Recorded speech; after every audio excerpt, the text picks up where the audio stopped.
Welcome to Interviews with Innocence, a podcast about spirituality, consciousness, and exploring the wisdom our children bring into this world. I believe that our very young children are our greatest teachers. After all, they're the masters of living in the present moment, bubbling in unconditional love, enjoying the messiness of life, and curious about the universe in all its dimensions. The pure essence that young children exhibit lives within all of us. My hope is that these interviews will help us discover, embrace, and connect with the sacred core of childhood that resides within each of our hearts. I am your host, Marla Hughes. Before we begin this interview today, I wanted to let you know that this will be the last interview for our plant medicine series. Today and next week, I will be talking with Cvita Mamic and Martina Drassl and about their experiences with plant medicine. And here we go. Today, I am so excited to have Martina Drassl and Cvita Mamic on the show. Cvita is a visionary artist, writer, and co-founder of Nihue Rao, Espiritual, Ayahuasca Healing Center in Peru. While working and living at Nihue Rao, she focuses her energies as a healer in the Shipibo tradition of shamanism. Martina grew up in South Tyrol, a little province in Italy, and she began her healing work with the Amazonian master plants in 2009. She's also worked as a facilitator in Nihue Rao in Peru. She studied somatic experiencing trauma release also in Los Angeles and Burlingame, California, and she is now a somatic experiencer practitioner. So, and I think you're taking some schooling on that right now too, Cvita. Didn't you tell me that you're taking classes? Yeah, I followed Martina's suit after I saw what magic it was doing for her in her life. So I'm in my second year, almost finished my second year. How many years is that? It's three years. And then obviously it continues on to a lot of different advanced classes you can take and such. Yeah, great. Well, I'm excited to have both of you on the show today. So thank you so much for coming. And just for my listeners, I became acquainted with Cvita and Martina after I interviewed Dr. Joe Tafur, and his interview will air before this interview, so you'll be able to hear about his work with ayahuasca and with healing. So today, girls, I want to talk to you about the wisdom and healing effects of master plants. I know you talk about how the plants serve as healers and teachers for physical and spiritual well-being. And that's such an interesting concept for Western civilization, you know. So can you just, Cvita, we'll start with you. Can you just elaborate on that a little bit? And while you're doing that, give us just a little bit of background, how you became involved in this. Thank you, Marla, for having us. It's exciting to do this podcast with Martina as well, as we've kind of grown up in the plant medicine world together and are connected through family. So maybe I'll just start a little bit with, the question was about the spiritual aspects of the plant medicine. And for our physical well-being also, but mainly the spiritual, and how you began your journey. Mm-hmm. Well, to be really honest, I knew very little. So I began my journey in 2010, and I knew very little to none about master plants. I had just heard about ayahuasca, which is also a master plant. And, ayahuasca seems to get more of the media attention because of the psychoactive properties and that, the journeys. And it really was a plant that came out in the West, but the master plants were kind of more elusive and more kind of situated in Peru.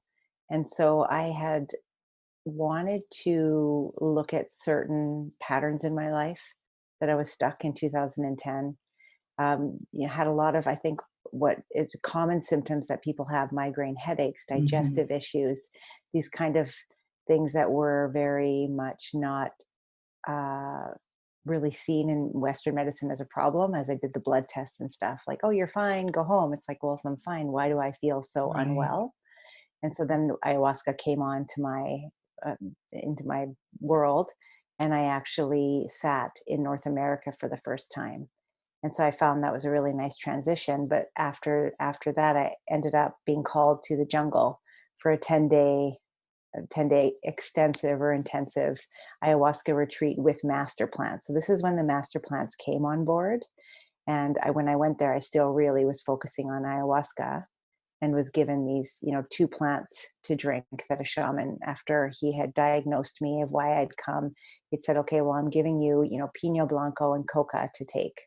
And for me, those were just 2 words. I knew they were plants, and I thought that was really cool.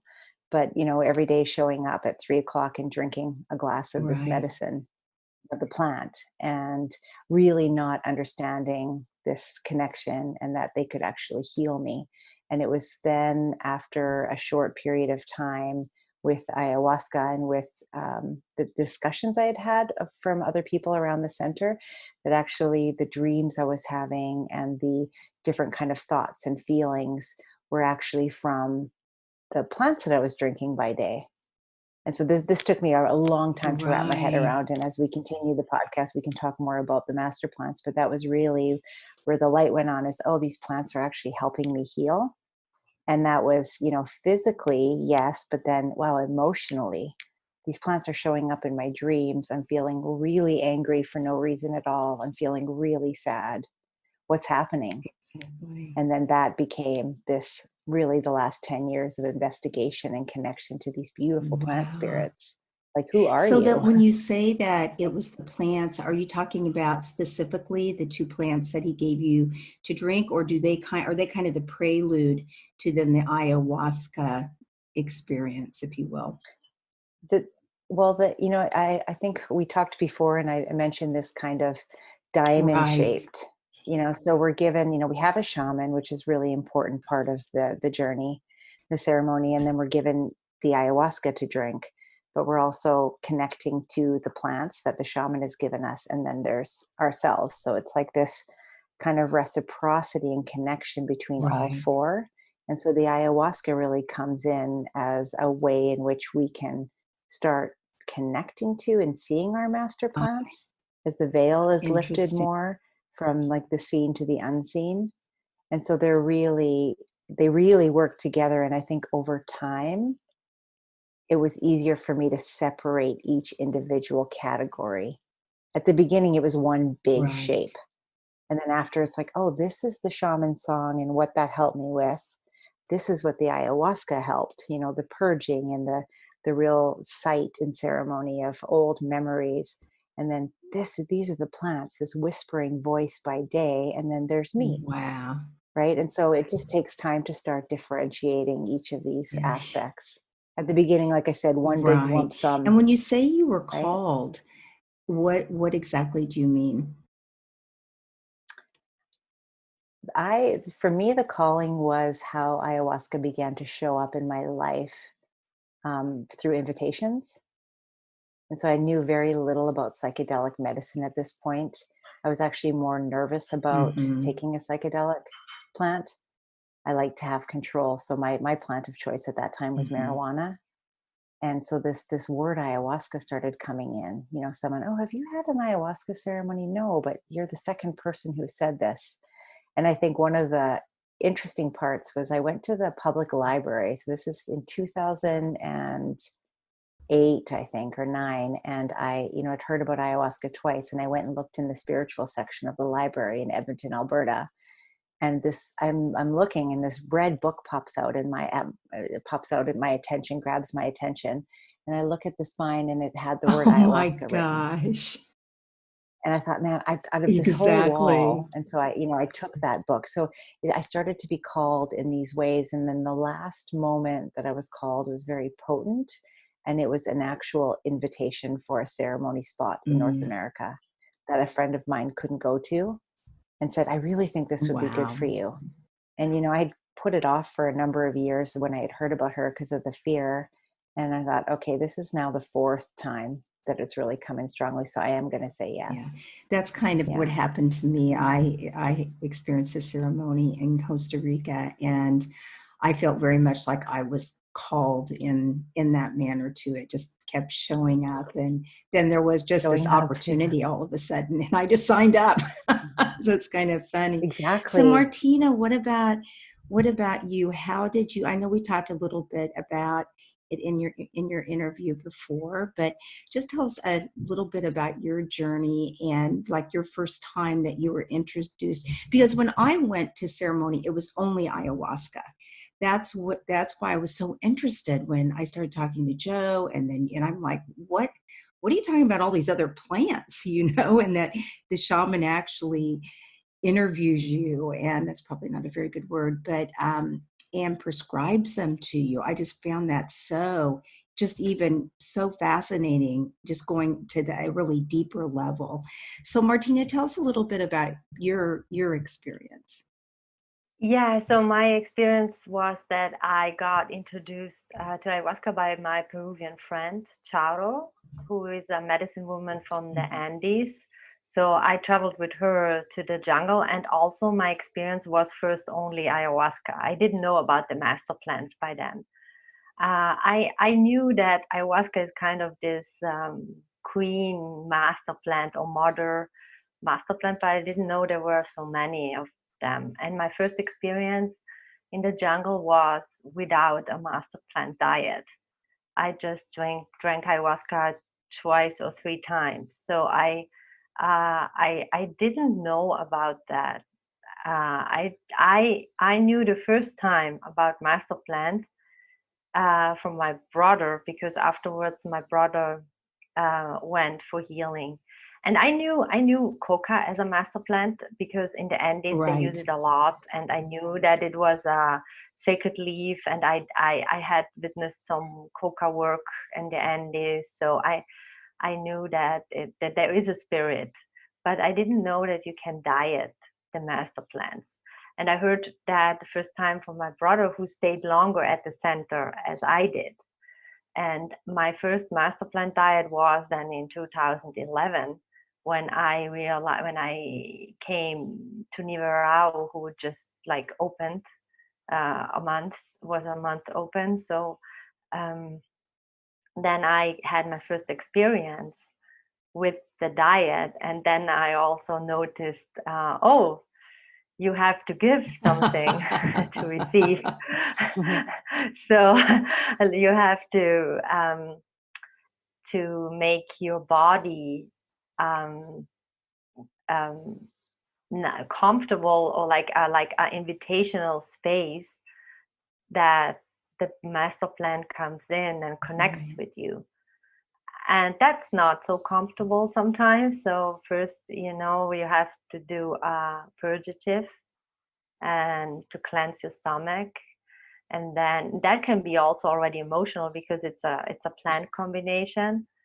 And then when I drank the plant, I really liked it. It was a really green juice in a way, but there are different plants and different flavors of plants, and of course with the diet, especially in the jungle, it is like strict, no salt, no sugar, a really plain diet, no veggies and no eggs, just fish, plantain, rice.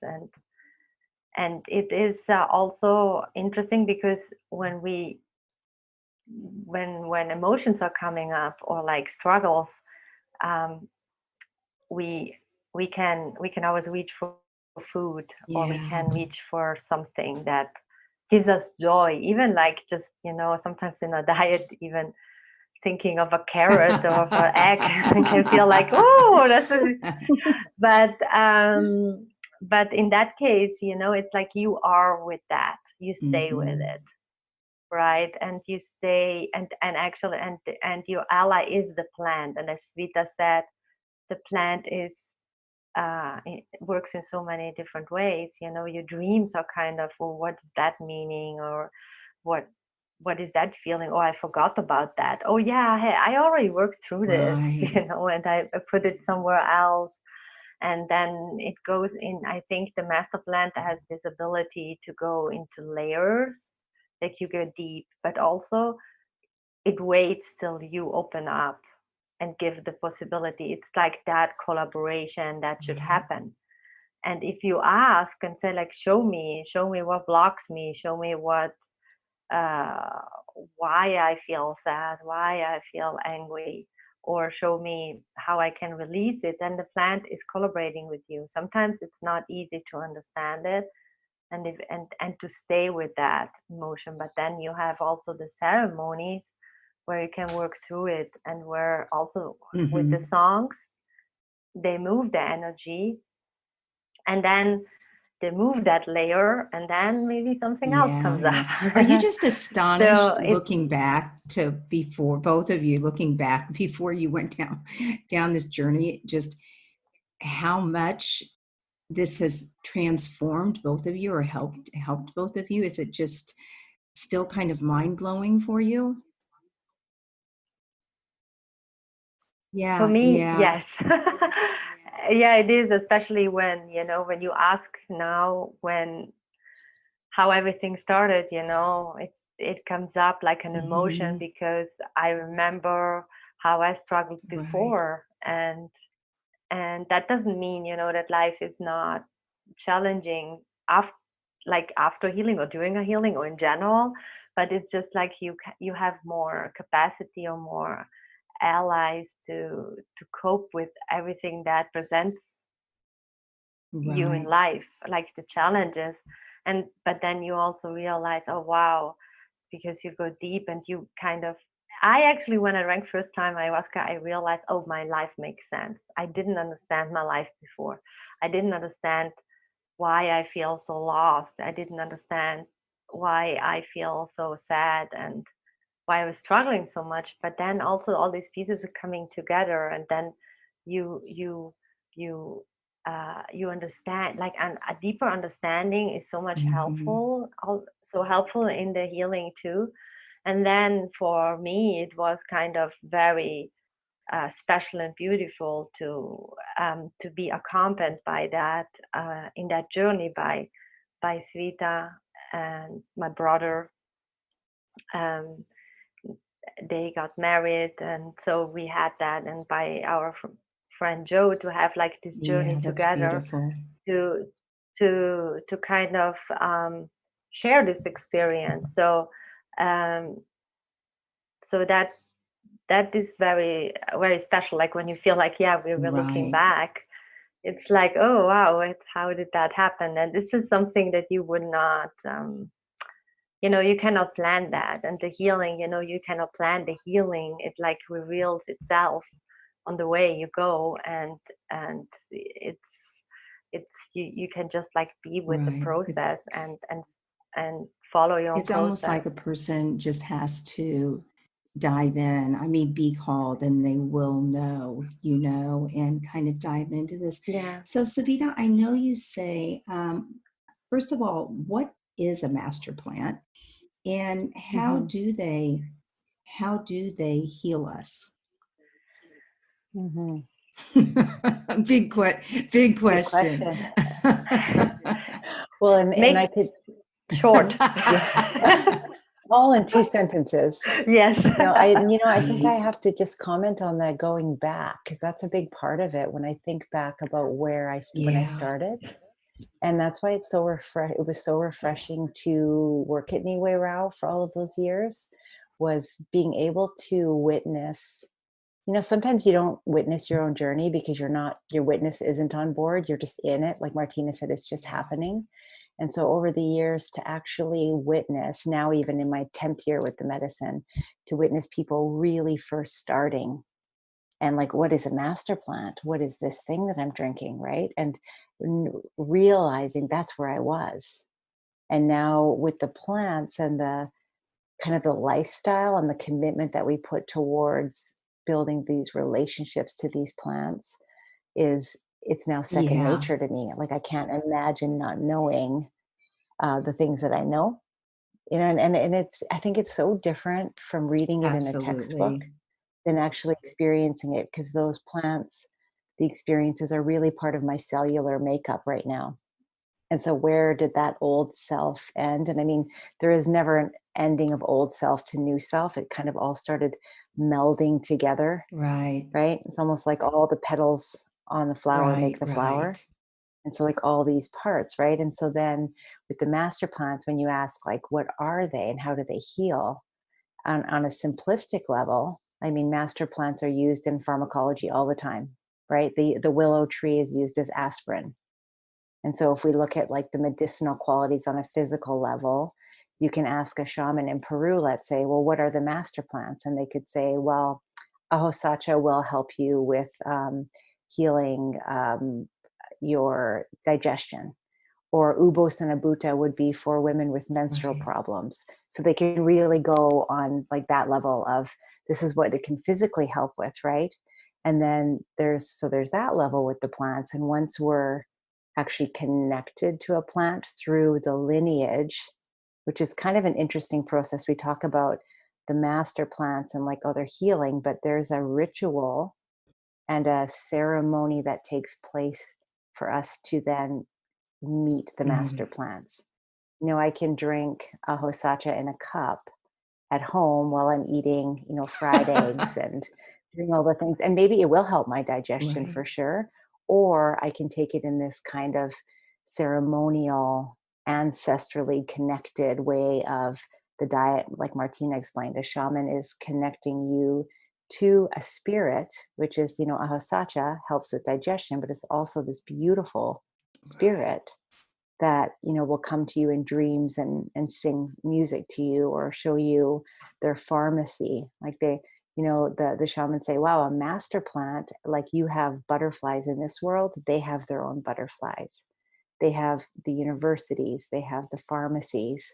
And to wrap your head around the spiritual aspects of a Yeah. plant has taken me years, really, but it's the connection from a shaman's connection with that plant. So you're kind of getting this rite of passage is being passed down, and the reverence that it takes to diet and the discipline of like, I'm going to sign up and not eat the Right. carrot. Right. And so that part. And so then we get into the master plants and how they help us heal. And this is again what Martina said is the collaboration. It's like you, Marla, being my friend, and you're a doctor, and you're saying, okay, now we're going to collaborate, and every week we're going to meet here, and we're going to talk about your nutrition, and we're going to talk about how your sleeping is and how you're feeling today. The plants are kind of doing this in this really quiet way. And so then as Westerners, we have to start learning how they speak Right. to us, right? And so then what are the master plants? We learn as we form relationships with them, Wow. right? And so from what I know about them in 2010 and what I know about them now is Mhm. completely different. Wow. Very, very well said. So, on a spiritual or emotional sense, you know, we can wrap our arms around very easily, like thinking of pharmacological and thinking of, you know, aspirin helping a headache or something like that. But the other healing, the spiritual aspect of it, can Martina, can you talk about that for a few minutes about the emotional changes that happen also? Oh yeah, I mean it's once the spirit is connecting with you and you are connecting with the spirit, it's we always say like you can become friend with the plant. Right. You can talk to the friend. You can talk to the plant, and so it depends always, you know, whatever your intention is, what you want to heal, and sometimes uh, when when I started, I didn't know what my intention was. Like it was just like I was not doing well. So I guess my intention is to get better. And so many people we saw that over the years in Nihue Rao are coming like I don't feel Right. myself. I feel I wanna feel love and all that.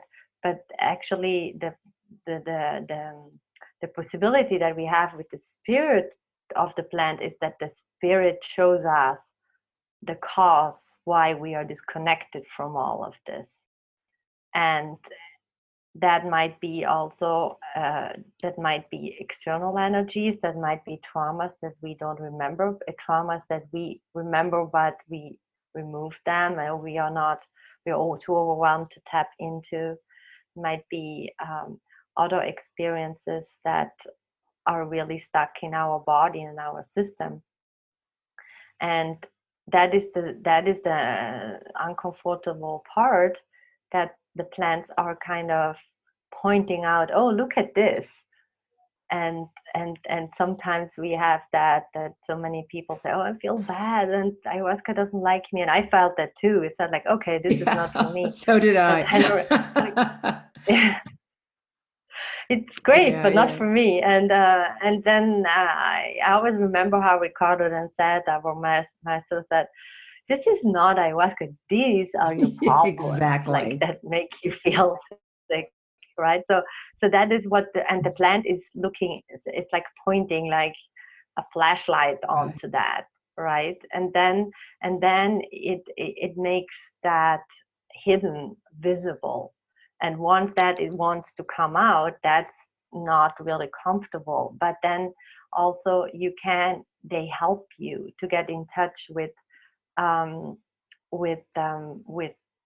tools that maybe you rely within yourself, and also emotionally cleansing, that you can let go of these energies. And yeah, you feel it, but also it's about, you can also heal it and release. And that's what Cvita said, that is a part where everything comes together, because the shamans are singing the songs from the plant energy. Like, this is just pure channeled plant energy medicine. So plants that they dieted are the medicine that are removing then these energies, and the intention of, like, maybe the trauma that is coming up. So you have the spirit of the master plant working in the body of the patient, or like of the pasajero, as we call them. And then you have ayahuasca, who has this cleansing, also on a physical level, properties. And then the song is also pure plant medicine. So with all this, like, combination, it's kind of a very magical mechanism, and you can kind of even see sometimes, or I experience like that, all these three things, all these three spirits, or they're like kind of coming together as a force to kind of then release what doesn't serve. Martina, do you think that I know the first time you went and then you were kind of like, okay, that was great, I'm healed. And then your brother was the one that kind of got going back. Yeah. Do you feel that just that one ceremony would have stayed with you, if you will? Or do you, both of you, do you feel as if someone's listening to this and it just sounds, amazing, and do they think about just doing one ceremony, and do they do it with some place where there are actually other master plants other than ayahuasca? And do they have to go to Colombia? I know these are a lot of questions, but I'm just thinking of people I know a lot of people who are really, really interested in this, and they want to be where you guys are. And so I guess my first question is, if you would have just done it that one time, do you think that would have stayed with you in terms of healing? I mean, it was a very powerful experience, and I had a deep physical healing after that, because I don't know if I mentioned it before, but one reason why I came to ayahuasca is I had no menstruation for 9 months. I had ovarian cysts, like I was like not ovulating, and I didn't really feel well at all, and I had this like two ceremonies. I think it were two, and that kind of really helped me to loosen that blockage. And I had after that the Right. menstruation, Wow. and I had my doctors here in Italy. They wanted me to put on hormones and all that stuff, and I said I want to try this, and that totally worked. So that is my experience. So that was something that really stayed with me. So I also know I would have had a really good experience with like one. Mm-hmm. But now I know what happened later and what I needed later. So it's hard to say. I would not like to have had just that experience. Right. Is it almost like you don't recognize that old Martina? I mean, I know you don't forget about the traumas, but you're able to forgive and connect with your inner child and have that be distanced from your ego. Yeah, it's more I remember who I am. Yeah.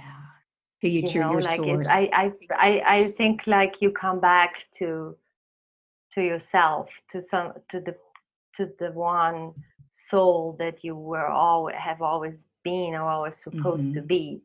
And then of course we always grow and learn, but that is that feeling when you come back into the healing. Oh, it's great to be myself. And I feel, and for me it was like that. I felt like, oh, now I remember, I'm coming. It's more a feeling I'm coming back to where I'm supposed to be. I love that. I love that. So Cvita, how about you? Did you have your first experience and think, that was great. I'm good to go. What was that kind of like for you? And did you have additional master plants when you first went to a ceremony? I did not. Like I said, I knew nothing about Yeah, that's the right. plants. You said that. And and then with the ayahuasca, it was interesting because my first ceremony, some people have experiences in their first ceremony where they feel nothing. I know. Yeah. Right. Or they're purging in a bucket all night and feels very dark, or they have stomach pain all night and that's their experience. Some people have others. I had a very beautiful, connected, very visual experience. And I received a lot of information in my first ceremony. Wow. And, what I can say is at the end of that ceremony, I was just reflecting on it the other day, that my big takeaway, there was many, but one of my big vision was that I was a scarab beetle. And for me, that's a sign of transformation. And so I felt like the plant was saying, you've just begun something that's going to really transform your life. And it was the beginning. Now, it didn't necessarily mean that my life would, my beginning was all with ayahuasca. It's what happened for me. It's where the connection, when I drank ayahuasca for the first time, I definitely felt the presence of her spirit. And I had been looking for a counselor for years and very unsure of who to choose due to my lack of trust with people and what baggage they were bringing into the scenario, into the therapy relationship. When I met ayahuasca, I felt this pure form of the spirit saying, I see you, I want to help you. And so that alone, finding that kind of very private connection, because nobody knew that but me. I didn't have to share it or be vulnerable. I could talk to this spirit about anything. Shame is not an easy topic to talk about, but when you have the privacy to talk about it, it has a different quality. And so that experience was the beginning. And now then I had 3 and no master plans. And then I took a few months off and I had 4 more nights in a row. And it was the 4th night that I had a vision that these shamans were calling me into the jungle. Interesting. Very, very clear vision, just popped out of nowhere. Like, it's time for you to come. And then I think 2 weeks later, I was on a plane to Peru. Wow. And I'm telling the story because I remember thinking, okay, I'm going for a 10-day retreat. It's in silence and I'm going to wrap it all up. I parked, I had a studio and a car and a life in Portland, and I parked everything and I said, I'll be back in 3 weeks, and like, look out then, because this is going to be perfect. And then, after that was just like a drop in the bucket, really. And that I stayed actually from that retreat. The shaman had said, you know, you have a lot of trauma that you're not accessing. And I would say, give yourself 3 months here. And so I ended up staying almost 6 because I was really on, it's like my story began and I started the investigation and it was a page turner. Wow. And so I just really wanted to keep going in this, like in this novel of my life, like Martina said, I could finally see and understand why I was smoking the marijuana, what I was burying, what things I wasn't looking at, you know, what I had to come into terms with, and the forgiveness, all of that. And then I just want to touch on, so this idea of like, do you need ayahuasca? How much ayahuasca? You know, because sometimes, like as Western people, it's like we're hungry for more experience, and what's she going to say next? And I know that in my life of 10 years with ayahuasca, there's been, you know, coming from an addictive background, there is no addiction to ayahuasca. There almost can't be. It tastes too bad. It does, and it makes you throw up. Yeah, and it's literally, if you take it seriously, it's such hard work that you can't, it's not a dependency. It's something like you get to tap into these really potent moments. And then the integration is so important. You know, we learned that over the years. It's like, so with ayahuasca, it's like, oh, I'm going to sit in, I've heard people say I've sat 100 times and they come to Nihue Rao and they're a mess. Really? And it's like, well, what are you actually doing with the ayahuasca? Because you can sit in ayahuasca and think about, have 100 different thoughts come through and say, ayahuasca told me that I'm going to be married to this person, that I have to leave my husband, but it's actually not ayahuasca. It's you getting in the way. And so it takes a long time to kind of clear the slate, like kind of the spiritual energy, and really start hearing the plant. And that's where I felt like we were very lucky. We were guided by our maestro, our Shipibo, like Ricardo Amarengo, who really kept us on track. Like, that's not real, Cvita. What you're saying, that's part of, you're making a story. That's not, ayahuasca wouldn't say that in a way. And so it was learning what the collaboration, learning how to listen in the right way and not override it. So we've seen many people come in, like really even drinking hundreds of times and still being really stuck and hungry for the next bit of information. Wow. And, or you see people that, you know, like we learned over the years how to really guide, and we love doing that for people now. It's like, really, you know, Joe would always say, someone would say, I have to sell my business and leave my kids. And he'd say, really? He said, maybe, or maybe not. Like, sit with that a little bit, you know, let that happen without our Western minds thinking we need to figure it out. So much about ayahuasca is the mystical nature and really deepening into the healing process, right? And so there's so many different ways. And then a person can have one experience, which we were laughing, Martina, Joe, Marcus, and I have had many laughing sessions over, like, we're still puking in buckets. It's year 8. And we're like sludging through sadness or shame or, you know, whatever we're working on. Right. And then there's the odd people that come to the center and they drink 3 times and they're like, we hear from them a year later. It's like, quit smoking, haven't drank anything. I'm fit. I feel amazing. This would change my life. So it really is it's so personal. And it's also who's guiding you. At what point in your life are you doing it? What are your intentions of why you're drinking ayahuasca?